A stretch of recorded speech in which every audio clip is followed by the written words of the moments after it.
Dewan Pandit Indonesia Dalam Negeri balik lagi barengan sama Dias Danar di sini di awal pekan nih ya, setelah kemarin liburan panjang sampai dengan hari Senin, dan Selasa ini kita mulai dengan ngobrolin tentang sepak bola Indonesia di Jebret Media TV barengan sama Mas Gita. Apa kabar Mas Gita? Baik. Yo, merah putih sih, merah tapi putih, Arsenal. Tapi merah putih yang penting. Merah putih yang penting. Dan juga ada abang kita Vino. Sehat Mas Vino? Sehat. Yo, Alhamdulillah. Kalau Mas Vino udah agak-agak kalem, nanti pembahasannya biasanya lebih ganas daripada senyumnya ya Mas Gita ya.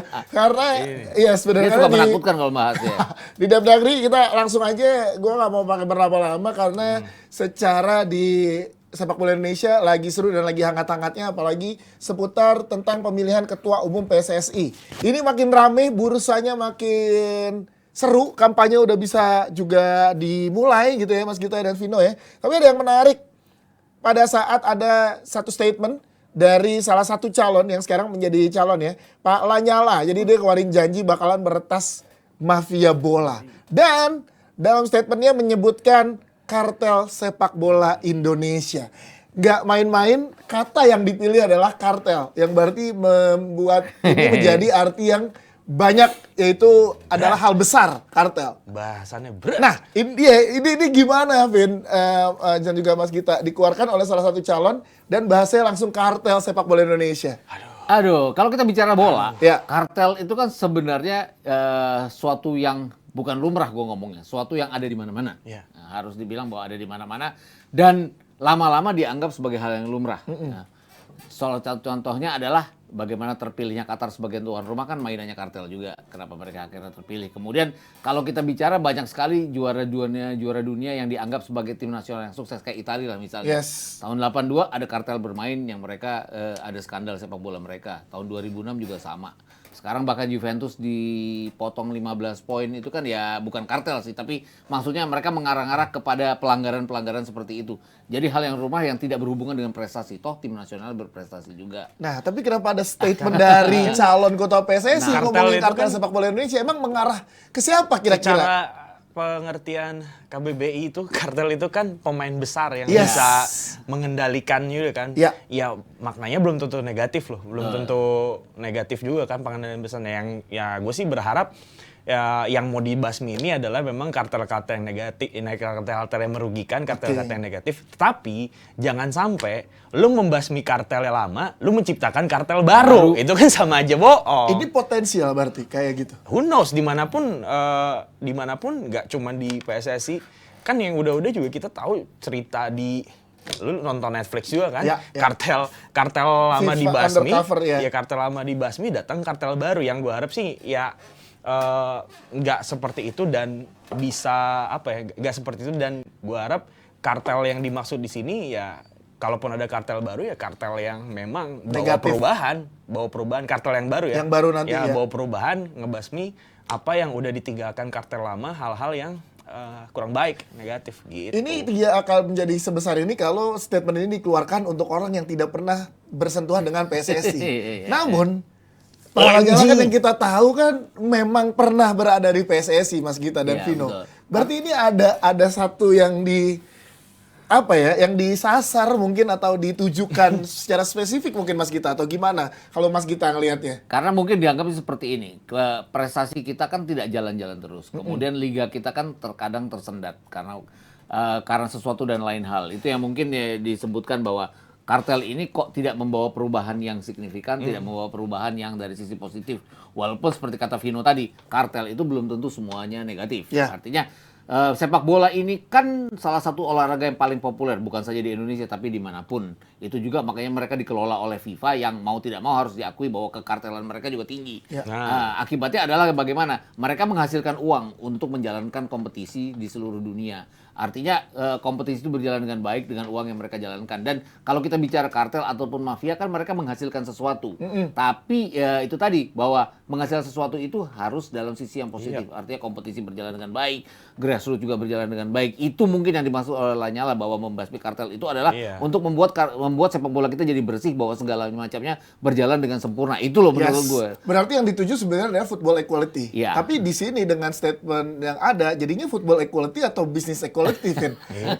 Kan yang gue bilang, gue balikin lagi dari kartel itu kan pemain besar gitu kan. Ya sekarang lu di bisnis beras juga ada namanya kartel beras gitu. Benar sih. Ternyata kan sebuah sistem besar yang mengendalikan sebuah. Tinggal si pemain besarnya ini mampu ngerangkul orang-orang kecil ini mengarah ke progres atau bikin hal yang memang nggak ada perubahan sama sekali, itu kan. Ya mungkin yang dimaksud Lanyala adalah kartel-kartel lama yang memang jadi apa ya? Jadi racun, jadi benalu yang dia mau basmi, maksudnya itu gitu kan. Ya yang tadi gue bilang juga, gue harap ketika lu memang punya niat ngebasmi kartel lama nih, jangan sampai lu bikin kartel baru yang kualitasnya sama aja. Jadi gitu aja. Ya ini menghilangkan benalu di sini tapi benalu baru muncul gitu ya. Iya. Dan ini yang sangat yang sangat disayangkan kalau sampai terjadi, dan ini yang kan pemain besar lama keluar, pemain besar baru masuk, yang kita harapin kan kita ganti kata kartel sama pemain besar ya. Pemain besar lama keluar, pemain besar baru masuk gitu kan.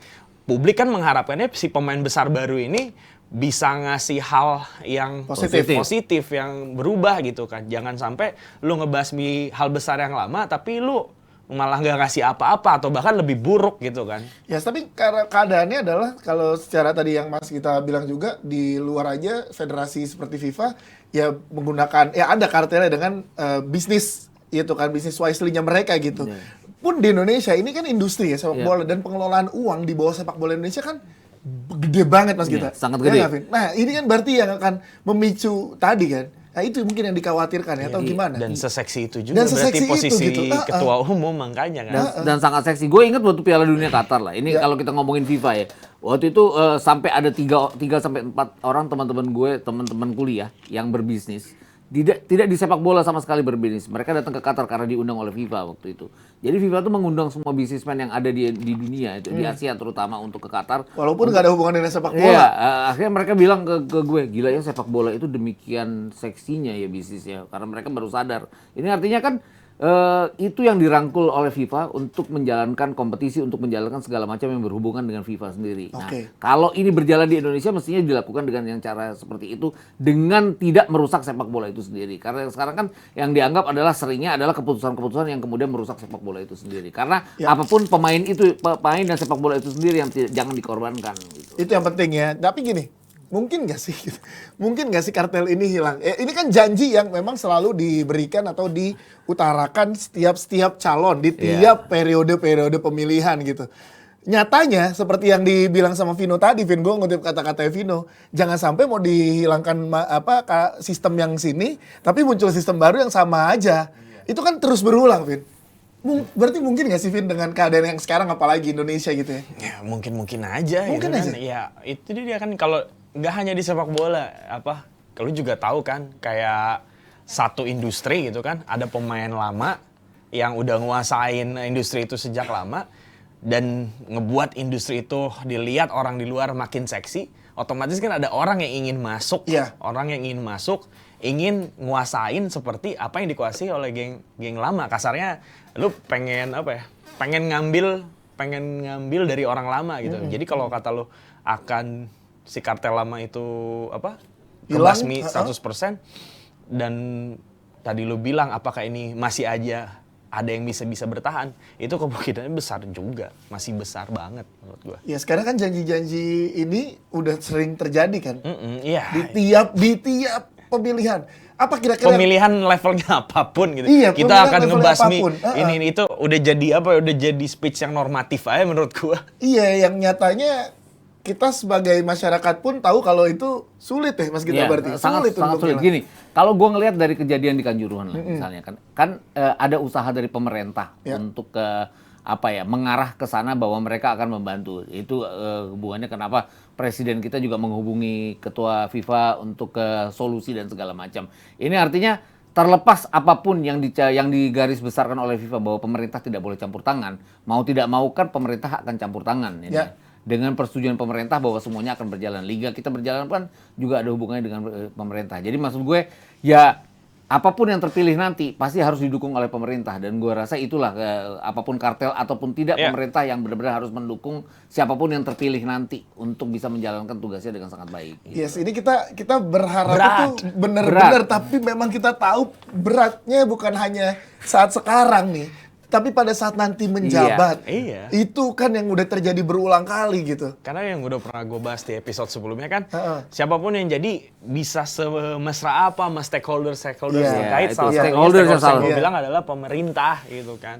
Karena yang diinginkan insan sepak bola Indonesia cuma pengen lihat timnasnya berprestasi. Yes. Kompetisinya jalan, dia nggak peduli caranya itu apa gitu kan. Dia yang jelas kan goals akhirnya itu kan. Dan satu hal lagi, jangan sampai ada korban mati karena sepak bola lagi. Udah. Itu sebenarnya harapan dari pecinta sepak bola ya di Indonesia dan juga Jubilee Team. Tapi ini di kubu lain setelah statement dari Pak Lanyala, kita juga melihat dari sisi Pak Erick Thohir yang mulai banyak dukungan setelah resmi mencalonkan, banyak dukungan sana sini yang muncul, pun mulai men-sounding siap mengemban tugas, salah satunya dia akan membentuk tim yang bagus bersama anggota Exco PSSI. Ya, Ini menarik ya, karena selama ini yang kita tahu mungkin ada jalan sendiri-sendiri. Ini keluar kemarin statement minggu lalu kita, Mas Gita, Iya. ada jalan sendiri-sendiri antara ketua dan juga Exco. Mungkin nggak akan bersatu ada. dan juga tugas ini tuh akan bisa selesai dan nyaman seperti yang diutarakan oleh seorang Pak Erick Thohir, karena PR-nya banyak banget dong berarti. Coba. Ya kalau misalnya ada yang bilang formasinya udah di setup nih dari sekarang gitu kan. Exco-nya siapa, wakil ketua umumnya siapa, bisa jadi. Tapi kan masih ada berapa, 2 minggu Mas ya? 2 mingguan lagi ya. 3 minggu. Ini dinamikanya juga masih bisa Berubah. masih bisa terjadi gitu kan. Salah satunya beberapa calon yang memang digembar-gemborkan akan mendudukan posisi Exco bisa aja mundur gitu Iya, kan. iya. Itu kan masih ada di masa waktu 2 minggu ini masih ada lobby-lobby, masih ada Ini negosiasi ini terjadi di 2 negosiasi minggu masih depan. terjadi Iya. di Sangat 2 minggu terjadi. ini kan. Iya. Dan jangan kaget kalau misalnya H-7 atau H-H mendekati hari KLB ini ada hal yang mengagetkan kita gitu kan. Oke. Dari mulai hal yang terburuk di mata insan Masyarakat, sepak bola Indonesia atau bahkan sampai hal yang diinginkan masyarakat sepak bola Indonesia gitu kan. Dari mulai kemungkinan bisa jadi Pak Nyala yang menang, Erick Thohir yang menang, itu masih bisa terjadi. Caranya seperti apa? Bisa jadi pertempurannya alot atau bisa jadi salah satu calon menang aklamasi. Garis bawah ini kata gue, aklamasi ini.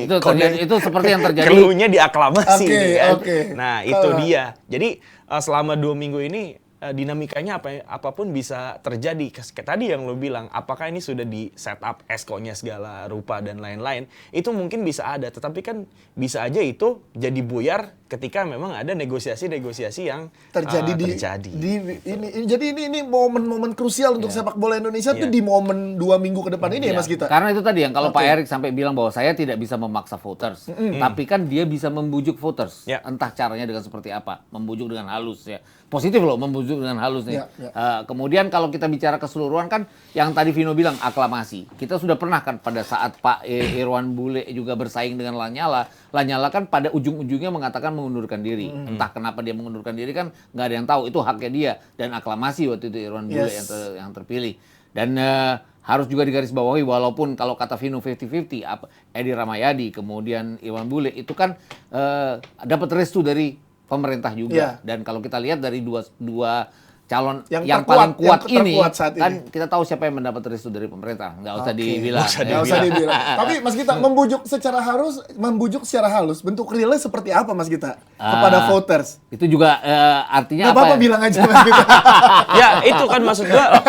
Ya kita Apa yang akan terjadi kita 2 minggu nggak ini bisa kita nutup coba. mata kalau Iya. bujuk-bujukan itu nggak lepas dari perkara berapa yang bisa mereka bayar. Kata mahar, kuncinya ya. ada di Mahar, kata ya. berapa tuh ya. Kan Berapa kalau yang kalau bisa minggu lalu mahar. gue Tapi- bilang finansial. itu Finansial. ya. Tapi kan maksudnya apa mahar itu, negosiasi itu nggak melulu perkara duit gitu kan. Bisa jadi memang nanti ada program ini yang Ya, memang betul. menguntungkan dengan si voters itu gitu. Nggak perkara masalah duit juga gitu kan. Bisa jadi mungkin halnya tentang teknis, tentang program, tentang kalau memang yang votersnya adalah fokusnya di grassroots, nanti dia mau ngapain ke grassroots yang menguntungkan grassroots. Banyak hal sih sebenarnya, banyak komponen-komponen di dalam negosiasi itu. Selain memang kita nggak bisa tutup mata bahwa kemungkinan jual beli suara itu bisa aja ada. Terjadi. Tapi ada juga mungkin voters yang tanpa lu beli suara juga gue dengan sukarela bisa pilih lu gitu kan. Kita nggak bisa nutup mata itu. Kita nggak bisa nutup mata hal itu, soalnya udah menjadi ya, masyarakat pun nggak ini ya nggak serta merta nggak bisa ngelihat. Ya. Masyarakat pun bisa melihat itu ya. Kecuali Nggak usah masyarakat ditutupin. yang polos-polos amat mungkin nggak bisa ya. Saya kayak saya nih, tapi polosnya nggak tahu tapi apa-apa. sebagian besar masyarakat yang tahu sepak bola lah, yang mengikuti sepak bola pasti tahu. Kemudian kalau tadi dia bilang bahwa jangan sampai berjalan sendiri-sendiri antara Exco dan Ketum. Kalau kita lihat keseluruhan kan udah kelihatan lah gerbong mana yang akan mengikuti Erick Thohir, gerbong mana akan Ikuti menyala. Pak Nyala-nyala. Kan mereka semua di belakangnya, terutama pada saat Pak Erick Thohir menyatakan sebagai bacalon ya, bakal calon. Itu kan orang-orang di belakangnya adalah orang-orang pebisnis yang nanti akan menunjang sepak bola itu sendiri. Jadi ya kalau gue bilang itu sebenarnya akan berjalan lurus, dan di antara mereka ada yang merupakan gerbong Exco yang akan ikut dengan Pak Erick Thohir nanti. Jadi kalau gue bilang dalam hal ini mereka akan berjalan beriringan untuk Oke, itu. buat Mas Vino sama Mas Gita, gue pengen tahu juga karena mungkin ini baru menjadi concern untuk gue setelah terjun langsung ada di Jebret Media, ikutin sepak bola Indonesia. Prosesi pemilihan ini kan gue baru mengalami dan juga memperhatikan banget ini sekarang nih. Kondisi saat ini, persaingan yang terjadi untuk bursa ketua umum PSSI dibandingkan di pemilu-pemilu, baik kita nyebutnya pemilihan yang sebelumnya, keadaan sekarang tuh lebih mending untuk pemetaan sepak bola Indonesia atau gimana kondisinya, Mas Gita dan juga Vino? Keadaan menuju KLB. Iya, keadaan menuju KLB dengan kedua calon yang paling Paling kuat kuat ya. ya. Dua calon paling kuat Kalau- dapat dukungan seperti kalau A, yang- B, C dan lain-lain. Kayak apa kondisi sekarang sebenarnya? Kalau yang udah-udah kan dari KLB sebelumnya dalam pemilihan ketum kan diawali dengan dualisme, diawali dengan ban FIFA. Kalau sekarang gue lihat KLB yang sekarang ini keadaannya sih ya jelas lebih baik ya, karena kita tidak dihadapkan dengan keadaan dualisme, tidak dihadapkan dengan keadaan harus di ban FIFA gitu kan. Cuman yang menarik kan afternya nih akan ada apa, semoga ya baik-baik aja gitu kan, karena kan kalau nggak baik-baik aja sebagai orang yang hidupnya ada ketergantungan sama sepak bola nasional juga kan khawatir akan itu gitu. Tapi kalau lu nanya dinamikanya sekarang, Ya, keadaan sekarang. so far sih masih apa ya, masih aman terkendali. Aman terkendali, masih ya? belum ada apa ya, panas sana sini. Kalaupun itu ada pernyataan yang memang kalaupun itu memang ada pernyataan, gue rasa masih dalam tahap wajar sih yang terlihat di media-media. Tapi kalau sebelum KLB ini sangat lebih baik dibandingkan KLB sebelumnya, yang dimana kita harus dibukukan FIFA dulu baru KLB, harus dualisme dulu baru KLB, yang kayak gitu. Oke, berarti tadi yang diutarakan di media-media yang keluar dari media-media masih sangat wajar ya. Berarti info A1 yang ada di grup WhatsApp media-media dan Vino belum boleh itu ya. OMG. Ya, itu belum tentang pembahasan Intinya- calon ketua. Intinya voters itu ada 87. Oke. Voters itu 87.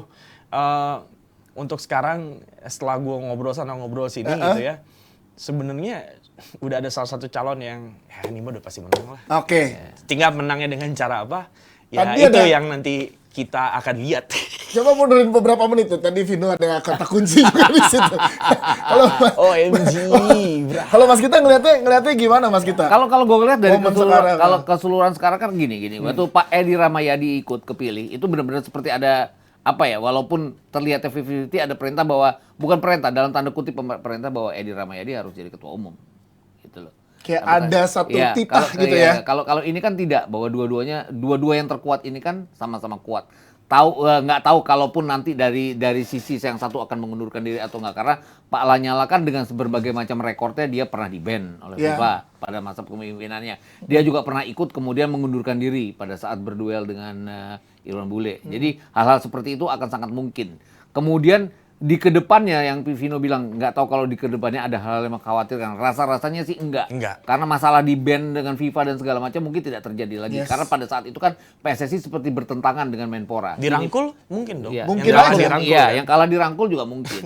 Karena misalnya Lanyala menang ngerangkul Betul. Erick Thohir mungkin. Mungkin aja. terjadi. Karena Mungkin gini aja. loh, di pemerintahan kita pun kan hasilnya adalah hasil Pilpres kan juga yang menang merangkul yang kalah. Iya. Ya, Iya. kenapa Terjadi ini juga tidak? ya. Ini kan ini lebih kecil dari pemerintah. Kenapa tidak gitu loh? Untuk perbaikan sepak bola kita. Nah, tujuannya itu adalah Idealnya seperti itu. idealnya. Tapi bawah-bawahnya bergejolak nggak? bau-baunya. Kalau saat nanti yang kalah dirangkul oleh yang menang, Kalau gue lihat ya dari calon-calon yang naik sekarang kan very very powerful ya yang kandidat 2 teratas ini kan. Kalau yang bawahnya macam-macam sih gue rasa enggak gitu ya. kan. Cuman yang gue khawatirkan ini sangat nyambung lagi nih nanti ceritanya sama siapakah the next presiden kita gitu kan. Karena yang udah-udah kan karena nggak bisa dihindari itu berkaitan ya. Karena lu ingat waktu dualisme juga kan ada jalur atau tali yang putus antara federasi dan pemerintah, federasi Muay, sehingga kan FIFA memutuskan ada intervensi pemerintah ya. Jangan sampai nanti itu terjadi lagi gitu kan. Kalau buat sekarang nih, dalam waktu dekat ini gua rasa masih aman, tapi kan buat nextnya nih setelah kita pemilu yang masih jadi tanda tanya apakah masih akan aman seperti ini atau memang nanti ada ribut-ribut lagi. Karena gitu bisa beda gerbong, apapun bisa terjadi gitu. Nanti Jadi ribut memang, lagi sama menterinya, ribut lagi sama itu emang sih. bukan PR yang mudah ya. Ya, emang bukan PR mudah. Sulit. Kenapa? Sulit, Karena statuta FIFA itu sendiri yang bilang kalau ada campur tangan pemerintah, mereka akan melakukan ban terhadap federasi. Yes. Cuman persoalannya adalah pada saat tahun 2015 memang ada campur tangan pemerintah. Tapi pada saat Kanjuruhan terjadi kan ada campur tangan pemerintah juga. Kalau tidak di-ban, kenapa? Karena pemerintah merangkul FIFA untuk bilang bahwa ini tidak campur tangan mereka. Waktu tahun 2015 ya pemerintah pada saat itu Menpora tidak merangkul FIFA untuk mengatakan hal seperti itu. Jadi kedepannya siapapun yang menang ya harus berangkulan dengan pemerintah. Sebab kan nggak cuma di Indonesia, di federasi di Asia lainnya pun ini masih Asia. Di beberapa waktu kebelakangan juga banyak federasi yang di-ban FIFA gara-gara pemerintahnya ikut campur. Yang terakhir India ya. Terus Brunei pernah gitu kan. Ya sekarang ya jangan sampai Indonesia gitu, walaupun ada orang yang keluar pengen bikin federasi baru loh, gue pikir sih itu gila. Ini jauh lah, ini emang buat ngegoreng aja lah. Oke, tapi menariknya juga kan karena ada nama Menpora yang mencalonkan jadi calon wakil kan, itu kan juga menarik. Berarti kan ada arah-arah ke sana juga, Vin, yang memang ada ya tadi nggak bisa dijauhkan dengan pemerintah, politik dan juga rangkulan-rangkulan sana sini. Ini yang akan terjadi. Tapi ada yang menarik adalah kalau kita ngomongin perombakan ya, ini menuju 16 Februari mendatang tuh makin banyak juga perombakan yang mengusung nama-nama muda untuk masa depan sepak bola Indonesia. Ada dukungan dari Ketua Komite Yudisial Asosiasi Provinsi atau Asprof PSSI Sulawesi Utara nih, Sefri Nelwan, yang mendukung Devanda Aditya Putra sebagai Sekjen PSSI. Sekjen PSSI itu krusial ya Mas kita, posisi yang sangat krusial. Sekjen PSSI krusial, tapi itu biasanya adalah orang kepercayaan ketum. Jadi belum serta-merta ini hanya mencalonkan ketum percaya siapa ya. Atau sekjen wanita kita yang pertama itu orang kepercayaan waketum saat itu. Jadi mau nggak mau kan antara ketum dan waketum yang menunjukkan. Karena pada saat itu ketum kita kan meminta nasihat apapun pada waketum saat itu sehingga dia menunjuk ke sekjen itu. Jadi ini kalau sekjen benar-benar harus orang kepercayaan entah ketum atau waketum. Karena dia ibaratnya ketua harian ya, pelaksana harian harus kondak PSSI secara kesekjenan. Kesekjenan itu kan isinya ya emang karyawan yang digaji sama PSSI, termasuk sekjen itu orang yang digaji. Perkara tadi Asprof Sulut merekomendasi siapa, ya itu mempengaruhi masyarakat masyarakat aja gitu. Tapi kan keputusan akhirnya ada di ketua terpilih nanti yang gue pengen sekjennya si ini nih, bukan lu gitu. Betul. Atau mungkin itu ada dalam deal-dealan nih, gue bakal ngevote lu asalkan sekjen si ini, bisa aja. Cuman mereka mau merekomendasikan siapa itu hak dia, cuman kan tetap ujung-ujungnya ketua umum lah yang punya keputusan, gue pengen sekjen si ini. Dan yang info gue dapat kalau si bapak ini yang menang ini bukan Dev Daging sih kalau gue ya. Si bapak ini tuh gue pengennya ada nama, Vin, tapi nggak boleh. Belum boleh. Aduh. Udah deh, skip deh. Kalau si bapak ini yang jadi. Tapi dari bursa yang gue dengar sana sini. Ini kan belum ada realnya. Ini hanya ada berita kanan kiri yang dapat. Dari bursa yang gue dengar sana sini. Sekjennya nanti emang akan orang yang sudah pernah atau sudah lama bekerja di PSSI. Jadi boleh dibilang ya muka lama, tapi secara profil ya orang ini punya kompetensi lah. Untuk menjadi bukan orang baru ya, bukan orang baru ya. Orang yang udah lama. Kalau antara salah satu menang atau dua-duanya menang tetap dia.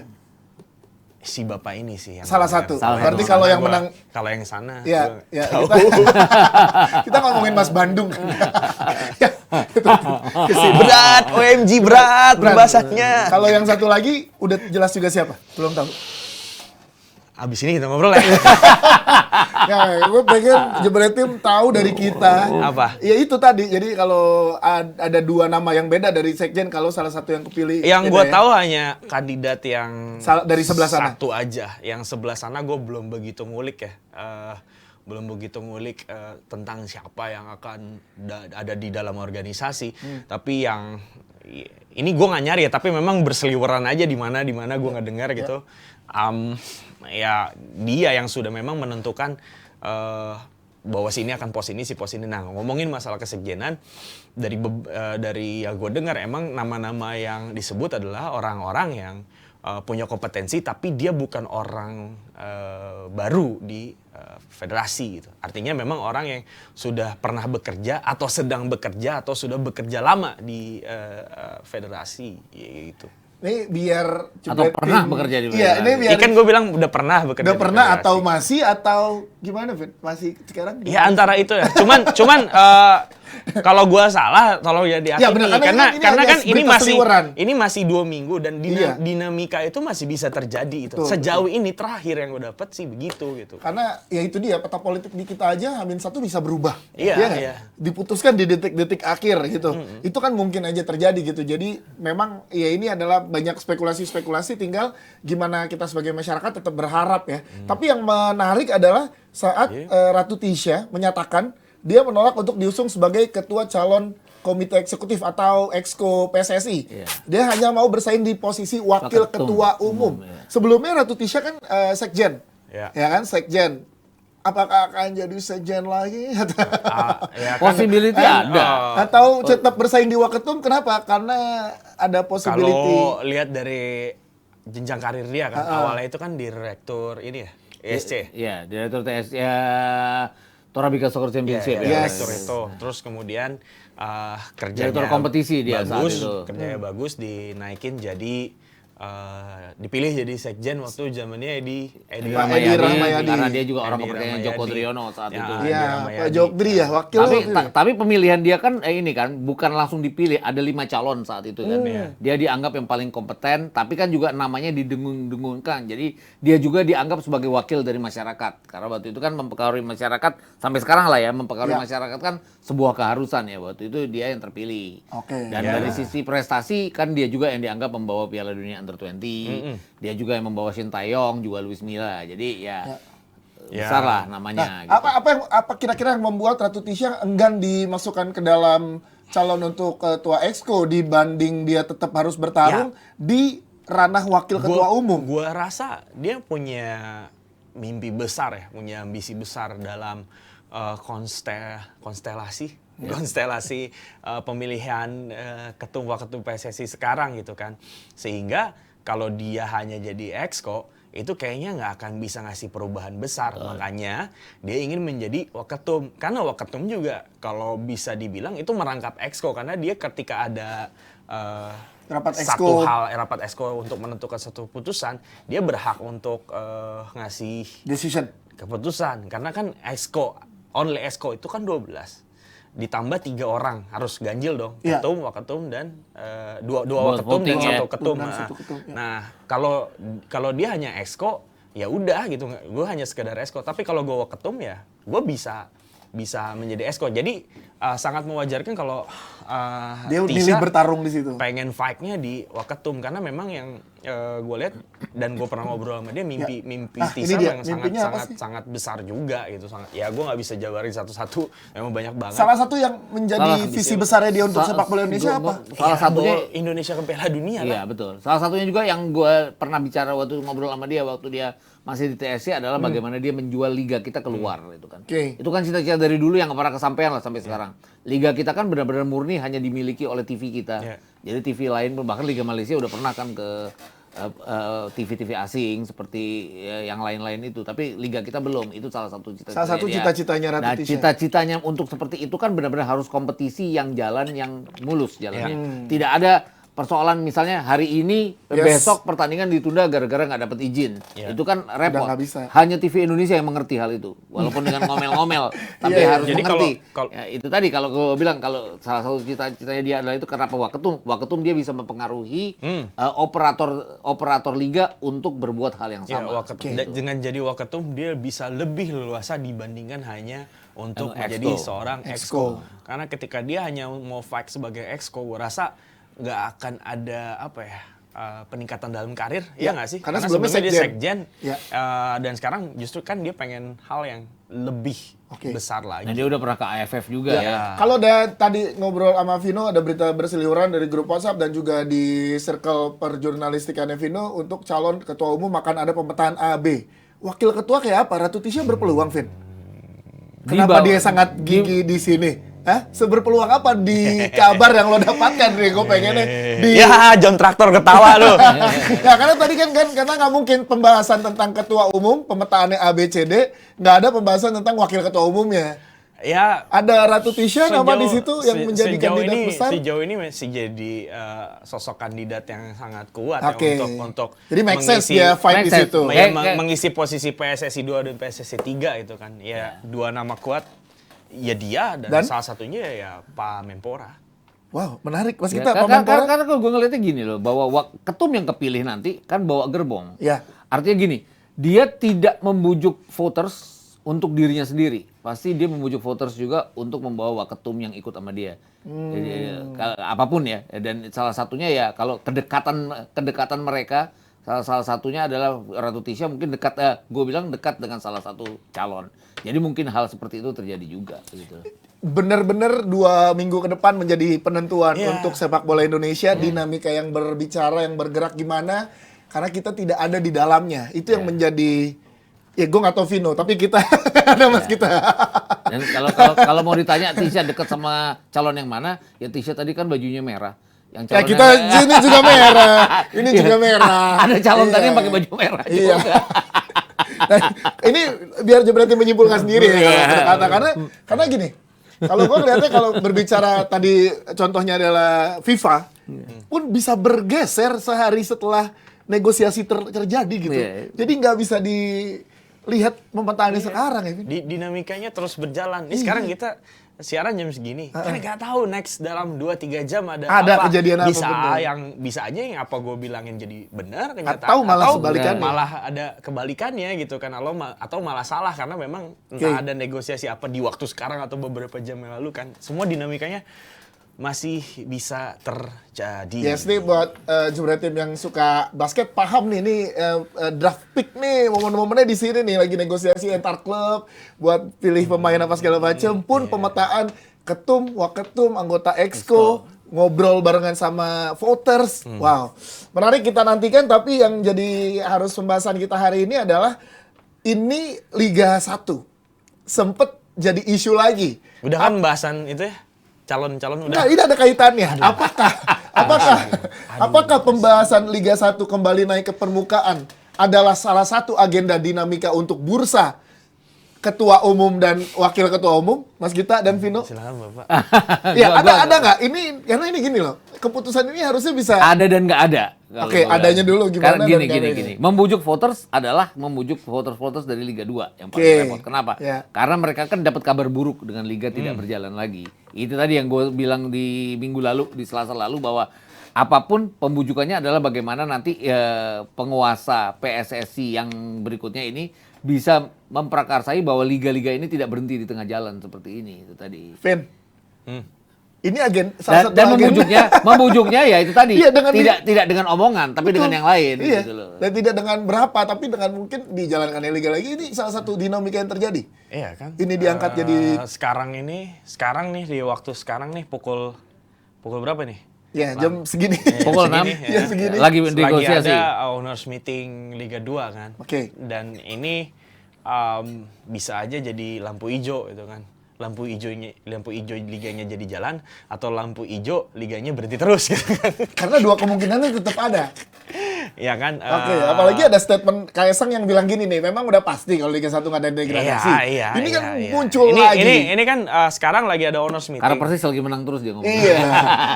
Oke, lagi ada owners meeting. Ini lagi ada owners meeting.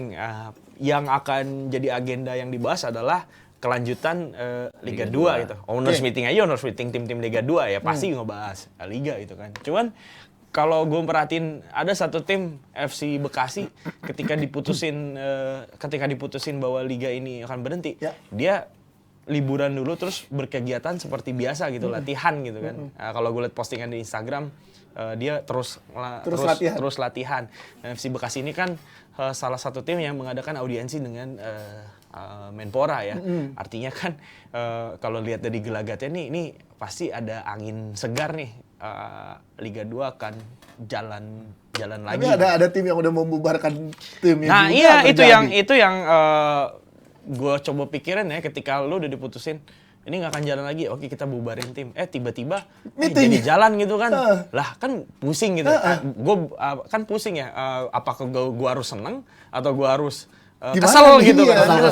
Sedangkan pemain-pemain pilar utama gue udah gue loan atau gue pinjemin ke klub Liga 1 gitu kan. Jadi ya lu harus tegas juga dong. Dari kemarin kan lu ada bilang Liga 2 akan berhenti. Sekarang lu tiba-tiba Liga 2 jalan gitu kan. Ya berarti lu nggak tegas. Dengan ketidaktegasan lu, gue harus bersikap seperti apa? Harus seneng apa kesel juga gitu. Ya ketika gue pengen, oke, akhirnya Liga jalan. Tapi tim gue udah bubar, terus gue harus mikir lagi. Tapi ya setidaknya yang paling penting kompetisi ini jalan deh kalau gue pribadi gitu. Berarti dan yang bikin jadi pertanyaan netizen atau masyarakat sepak bola Indonesia, hal ini terjadi di tengah dinamika dalam tanda kutip negosiasi bursa ini loh. Kan nggak bisa dipisahkan Mas Gita. Nggak bisa dipisahkan. Tapi persoalannya adalah kalau mereka nanti terpilih, kemudian Liga 2 dijalankan lagi setelah 16 Februari, itu kan akan repot di timeline-nya juga ya. Ya itu. Timeline itu kan kenapa? Karena di minggu kedua bulan puasa di bulan pertengahan April harus berhenti. Kalau Liga 2-nya belum kelar, berarti harus dijalankan lagi sesudah Piala Dunia Under-20. Dan itu udah jedanya cukup lama. 11 Juni. Jeda lama nggak pengaruh ya di Indonesia. Kadang-kadang jeda lama juga dijalanin aja. Persoalannya adalah kalau nanti Liga 1 harus degradasi, kemudian Liga 1 akan mulai lagi di Juli. Kan mereka harus menunggu Liga 2 dulu selesai. Baru Liga 1-nya jalan lagi. Nah itu tadi timeline-nya nggak. Atau Liga 2-nya tetap dijalankan pada saat Piala Dunia berjalan. Karena toh nggak ada pemain yang dipanggil. Nggak ada pemain Liga 2. Dan bisa dimainkan di misalnya di Padang. Bisa dimainkan sistem bubble. bubble. Bisa dimainkan di Balikpapan yang tidak terpilih sebagai stadion Liga 2. Ya ini yang menarik kan owners meeting sekarang yang dibahas pasti ngebahas salah satunya adalah bagaimana nanti pelaksanaannya kalau misalnya emang jalan lagi dijalankan sistemnya seperti apa, apakah jalan doang tapi nggak ada promosi, nggak ada degradasi, apakah jalan tetap seperti ada keadaan normal, ada promosi, ada degradasi. Ini yang gue masih tunggu owners meeting yang akan ada keputusannya beberapa jam ke depan nanti. Jadi harus tayang sebelumnya nih. Balik lagi kalau misalnya timeline-nya tadi, kan kalau kita bicara masyarakat pasti akan ada Piala Dunia kok ada liga.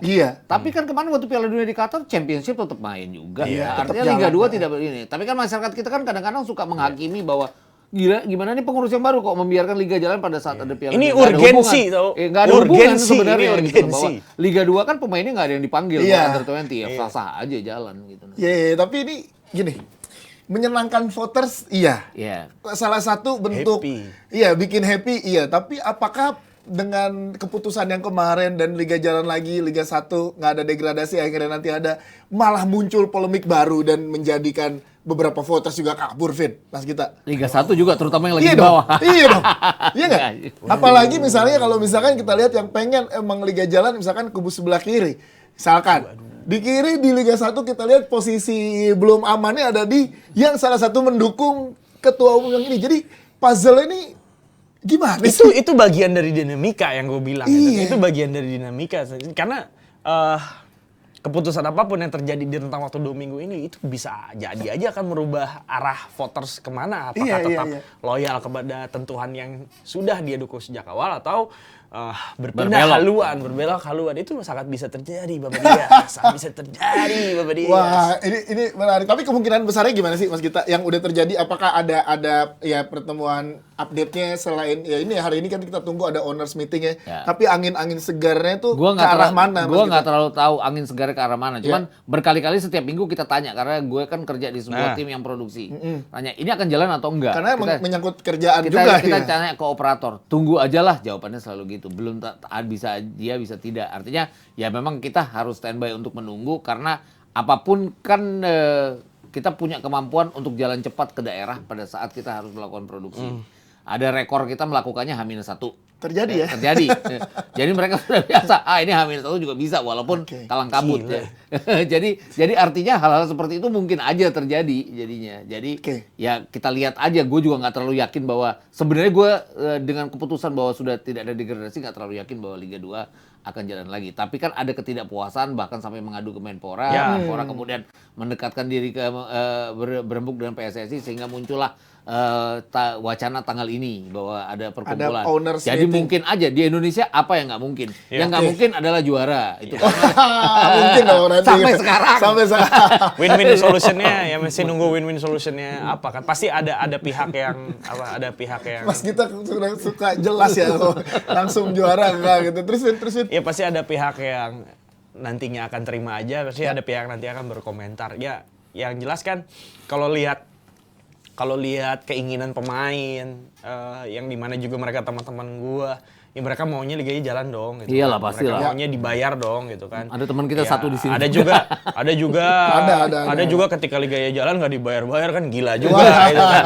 Ya kan makanya mereka tuh berharap yang penting gue bisa dapat menghasilkan duit, bisa digaji, ya caranya apa dengan liga jalan gitu kan. Ya kalau mereka liga nggak jalan tetapi dibayar juga ya mereka akan koar-koar dong. Betul, ya kan?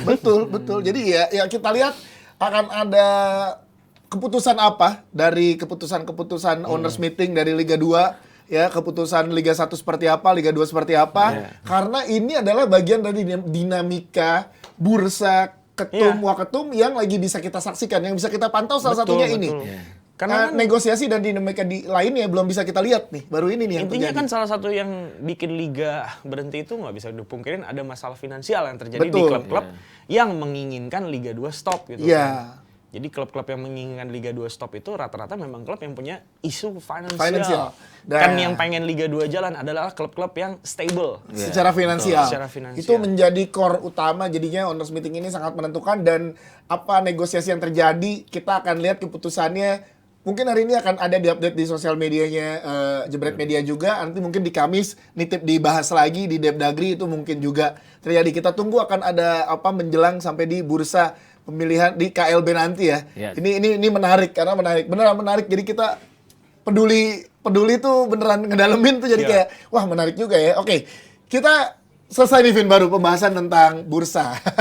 Bursa ketum, gue tambahin ya tadi klub-klub yang menginginkan Liga 2 stop beberapa, nggak semuanya ya. Beberapa adalah klub yang punya masalah isu finansial. Yes, dan itu hanya beberapa. Kita harus garis bawahi, siap.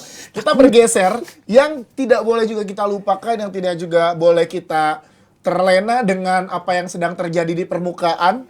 Tapi yang sudah yang lagi dijalankan atau yang lagi diusut adalah kasus Kanjuruhan. Kita nggak boleh melupakan itu dan kita harus tetap kawal. Jadi udah dimulai sidangnya sejak 16 Januari kemarin dan lanjut hari ini nih. Ada update terbaru apa Mas Gita dan Vino untuk yang bisa dibagikan? Nih Vino memang hari ini temanya bikin Vino tarik napas ya. Vin, apa yang bisa Jebret tim tahu tentang update dari sidang ini? Gue cuma bisa update. Kemarin sidang itu kan yang disorotin adalah tentang yang bikin chaos itu kan tentang pelepasan gas air mata aja kan. Kemarin udah didakwa bahwa ini tadi gue telepon temen gue yang di Jawa Timur, sidangnya nggak bisa dilanjutkan karena nggak memenuhi syarat si tersangka terdakwa dulu ya tersangka yang menembakkan Gas air mata. itu sendiri gitu. Mas Gita mandang ini gimana sih Mas Gita untuk penyelesaian kasus ini usut tuntasnya kan menjadi Sulitnya agenda yang adalah sangat penting juga untuk sepak bola sulitnya kita. gini, dari awal gue bilang bahwa ini adalah kasus retaliation ya. Retaliation itu adalah berbalas pada saat mereka terdesak. Walaupun cara pembalasannya adalah salah ya dengan melempar gas air mata justru ke daerah di mana orang tidak melakukan pelanggaran gitu loh. Awal-awalnya banyak orang yang merangkul supporter, bahwa supporter yang jadi korban. Tapi kan semuanya berawal dari supporter itu sendiri ya, bahwa ada supporter di sisi lain yang turun ke lapangan yang benar-benar itu tadi. Kalau balik-balik lagi ke bursa ketum, bahwa mereka bilang bersih, cara bersihnya adalah dengan mengatur bahwa jangan sampai terjadi hal-hal seperti ini lagi. Kalau Oke. artinya supporter juga harus diberi pendidikan bahwa itu hal yang tidak boleh. Kalau perlu dengan seperti melakukan yang di beberapa stadion di Inggris ya, bahwa itu pelanggaran hukum pada saat mereka masuk ke lapangan. Bandnya seumur hidup kan nggak Bandnya boleh seumur masuk hidup. lagi ke Iya. dalam Yang stadion. nendang kepala Ramsdale. Iya, Ramsdale Iya, itu kan udah akan bandnya seumur hidup. seumur kan, hidup ya. nggak boleh masuk Ya. ke stadion. Walaupun kejam ya sepertinya ya, tapi kemudian pembatasan usia nonton juga mungkin ya. Karena kalau dilihat di sini kan banyak sekali anak kecil nonton tanpa bimbing datang orang tuanya ngikut gitu kan. Hal-hal seperti itu juga kalau di Inggris kan mereka benar-benar harus berusia 30 tahun, harus berusia di atas 18 tahun baru mereka bisa Nonton nonton sendiri. sendiri. Ya, mereka harus didampingi oleh orang dewasa, hal seperti itulah. Itu yang benar-benar harus ke pengurus yang baru juga benar-benar harus menunjuk ke operator dan operatornya nanti pasti akan ganti juga kan. Betul. Operatornya itu juga harus memberikan pendidikan hal seperti ini. Ini yang kalau Ya. gue bilang. Jadi tidak ada pengadilan-pengadilan lagi seperti ini. Oke, Vin, tapi pengadilan yang sedang terjadi sidang ini dengan segala macam dinamikanya ya, dari ada keganjilan ditunjuknya anggota polisi sebagai kuasa hukum para terdakwa, kemudian juga tadi ada ketidaklengkapan secara syarat sidang, akhirnya ditunda dan lain-lain. Ini makin lama menjadi-jadi atau nggak ada keseriusan dalam penanganan ini atau gimana lo melihatnya, Vin? Berat. Ini kan masalahnya bukan kasus biasa-biasa aja. Betul. Kasus luar biasa. Jadi penyelidikannya tentu kan dibutuhkan satu hal yang luar biasa juga. Ya. Dan banyak juga mungkin nggak usah gue terusin. Yes, menarik. Terlalu sensitif Terlalu sensitif. untuk kita bahas. Tapi ini menarik jadi Tapi kan perhatian. gitu kan, kalau suasana sidang, kalau hukum sidang itu adalah you're guilty until you prove, you're not guilty until you prove guilty. Ya. Kan? Itu tadi. Dan salah satu bukti-bukti itu yang bisa membebaskan kita dari segala macam keterlibatan kita ini tadi. Semoga diusut dengan tuntas dan seadil-adilnya. Kita pasti berdoa sebagai masyarakat Ya, Indonesia apapun intinya hasilnya itu ya. Usut tuntas Usut itu tuntas. harus dituntaskan gitu. Yes. Jangan cuma diusut tapi nggak tuntas gitu. Yang update terakhir gue bisa kasih ya itu doang, bahwa yang tersangka ini belum memenuhi syarat dan pemeriksaan belum bisa dilanjutkan. Ya, jadi semoga akan ada langkah-langkah berikutnya yang terbaik lah untuk karena ini adalah jadi bagian juga untuk sepak bola Indonesia di tahun-tahun mendatang yang akan menjadi pembelajaran besar ya. Oke. Kita doakan bersama dari sini ya, Jebret Team. Tapi ada satu juga yang kita pengen bahas di sini, ada big match antara Persija melawan PSM Makassar. Ini menarik ya, karena kita kalau melihat di posisi klasemen nih menarik di Persija dan juga PSM Makassar. Ada beberapa kali kesempatan Persija harusnya bisa menjadi pemimpin klasemen ya Mas kita ya. Iya, Tapi betul. ada beberapa kali juga kepleset dan lain-lain. Lihatnya seperti apa komposisi pemain antara Persija dan juga PSM Makassar bakal semenarik apa dari form mereka di saat ini. Karamancis sudah bisa main lagi belum? Kermencis masih belum ya? Iya, Masih ya? masih dalam masa hukuman. Ya, nah itu tadi tanpa Karamancis juga ada ada kehilangan dari Persija. Itu juga kenapa hasil mereka juga sangat tidak konsisten ya. 5 pertandingan terakhir mereka bisa menang 3 kali, mereka bisa kalah 2 kali. Iya. Apapun PSM mungkin menurun dibandingkan sebelum Kanjuruhan ya, tapi yang jelas bahwa PSM tuh 5 pertandingan nggak kalah, mereka 3 kali draw, tapi 3 kali draw kan buat pimpinan klasemen bahaya juga. Deg-degan juga, Deg-degan iya. juga. Mereka dikejar oleh Persib Bandung yang buruk sebelum Luis Milla, Tapi setelah setelah Luis Milla Luis Milla datang mereka mentereng. 9 kali menang 2 kali imbang Iya. dengan permainan yang sebenarnya banyak ugly win-nya juga masih. Iya. Kemudian setelah Kanjuruhan kan mereka 5 kali menang 2 kali draw. Jadi ini tim yang sangat muda, yang sangat mungkin untuk menabrak ke atas ya. Berarti pressure ada di PSM Makassar nih. Iya, pressure di PSM Makassar karena apapun kan mereka bisa aja ketahan imbang draw lagi, dilewatin nanti oleh oleh apa namanya tim-tim yang ada di bawahnya. Borneo juga bisa juga mengejar, kemudian Madura United juga bisa. Walaupun Madura kemarin tadi pada saat kita awal taping mereka ketinggalan dari Persik ya. Belum tahu Udah nih hasilnya. 2-0. Udah untuk 2-0 Persik, ya. ya. Nah, itu gimana Vin kalau lo Ya lihat kalau gue lihat PSM justru tim yang bisa handling pressure karena who expect dengan segala hormat Mereka bisa masuk ke sana ya. Buat PSM, who expect PSM bisa jadi juara paruh musim dengan skuad yang di awal tidak dengan skuad yang dilihat ya. mayoritas pemain masih minim pengalaman gitu kan, anak-anak muda gitu. Tapi kan memang Bernardo Tavares bisa bisa mengoptimalkan sesuatu yang kurang di mata insan sepak bola Indonesia menjadi sesuatu yang membuat PSM sekarang bisa jadi peringkat 1. Pemain-pemain asing mereka yang datangin juga punya kualitas bagus. Tepat gitu guna kan. ya. Tepat guna, betul sekali gitu kan. Nah, kalau misalnya pressure ada di PSM, gue rasa PSM justru memulai musim ini ya dengan tanpa pressure, tanpa tekanan. Justru hal itu yang bikin mereka bisa ada di peringkat posisi 1 sekarang gitu. Misalnya mereka masih ada di peringkat 1 sekarang, gua rasa mereka masih mikir kalau ini adalah bonus gitu kan. Kalau ini adalah bonus dan kalau misalnya mereka fight buat juara, ya fight buat juara. Tetapi kalau apakah mereka dalam tekanan? No, Enggak sama sekali. Dan gue ngelihatnya adalah mereka tidak dalam tekanan kemarin waktu lawan Bali United. Nah, mereka itu. ditekan loh sama Bali United, bahkan mereka ketinggalan 0-2 lewat penalti yang agak kontroversial, penalti keduanya itu.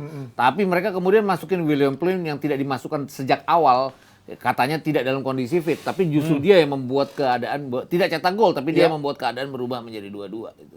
Jadi mereka ada senjata rahasia mereka di bangku cadangan. Kalau situasi yang normal ya itu yang bisa membuat mereka bangkit. Dan Tavares tuh kalau gue lihat ini salah satu pelatih yang sering kali bikin pergantian pemain yang tepat ya. Iya. Dia berani cadangin Plym salah satunya. Terus Everton juga pernah mulai dari bangku cadangan. Dan dia tahu kapan Dimasukin ya. pemain asingnya, kapan harus nyadangin pemain asingnya, kapan masuk siapa.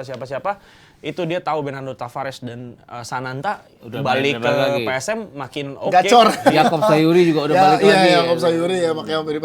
Oke. Masing-masing PSM atau Persija, Vin? Bisa jadi PSM menyulitkan sih. Menyulitkan. Iya. Tapi hasilnya? Nah, gue cuma bilang Persija Menyulitkan. nggak akan gampang main di kandang lawannya PSM karena PSM udah buktiin itu lawan Bali United. Oke. Mas Gita gimana Mas Gita? Nggak yakin bahwa Persija akan menang ya. Kalau melihat kondisinya Persija sekarang dengan masih tidak adanya Karamančić.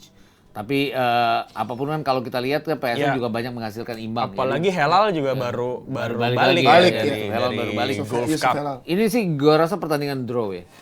Pas apapun dan ini mungkin akan menguntungkan buat Persib ya yang mengintip di Di bawahnya PSM Makassar. Oke, kalau gitu terima kasih. Kalau menurut Jebretim, gimana menurut kalian skornya antara Persija melawan PSM Makassar? Dan terima kasih sekali lagi buat Jebretim yang udah nonton kita, ikutin pembahasan kita, komen-komen juga kalau lo punya pendapat atau ya yang tadi kita bahas ya dari mulai bursa ketua umum dinamikanya sampai dengan ini. Dan juga kita mau ngucapin terima kasih untuk Sari Mande, terima kasih, dan juga ini nih sama Awi juga terima kasih untuk sudah mensupport kita.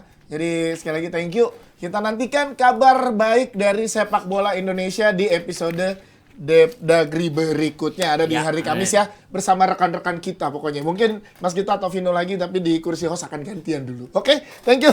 Mas Gita, thank you. Vin, thank you. Sampai ketemu besok di PB Ina ya. Saya di PB Ina. Dah.